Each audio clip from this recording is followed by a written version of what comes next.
ry'Imana no munsi amina rishigwa ku rutonde rwa kabiri mu bintu bihungabanya umutekano w'ibihugu.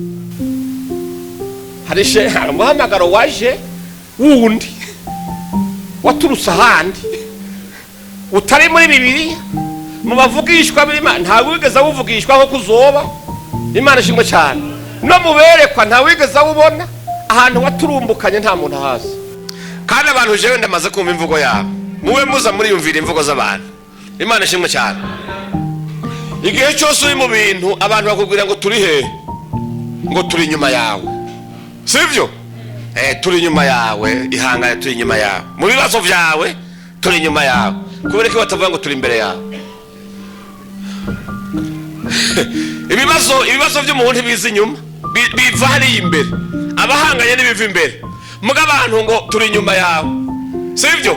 Bagenda baguherekeje bagusogereza ibibazo biri no kwiherezo ryawe ry'ibibazo aho bihagaze, ahubwo bagwimvye niyo bakujana ngo turi inyuma yawe, nawe ukaneteza ngo turi kumwe bari inyuma yanje. Gute? Imana ishimwe cyane. Haleluya. Bwana ziviwe. Washika muri rwabo bagahenurirayo bagasubira inyuma.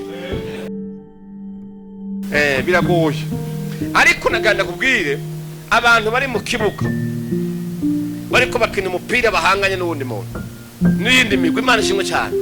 Haje inyuma y'ikibuga haba amafirimbi menshi, sivyo? Hari amafirimbi y'abafana, hari ivyivuvuzera, hari zose ziravuga. Imana ishimwe cyane. Ariko umukinyi ariko arakina ntiyita kuri zija firimbi zo hiri, yita kuri firimbi ya rubitre gusa. Imana ishimwe cyane. Rero ntimukumva amafirimbi yose ngo mubucike ivutu ngo muratsinzwe bibaye nabi, murindire umwanya rubitre atavuze firimbi yanyu. Imana ishimwe cyane. Bandanya musatira igori ry'umwasi iconze kimwe gusa, hashobora gusifura icinji yari rwanyu mukabyina intsinzi.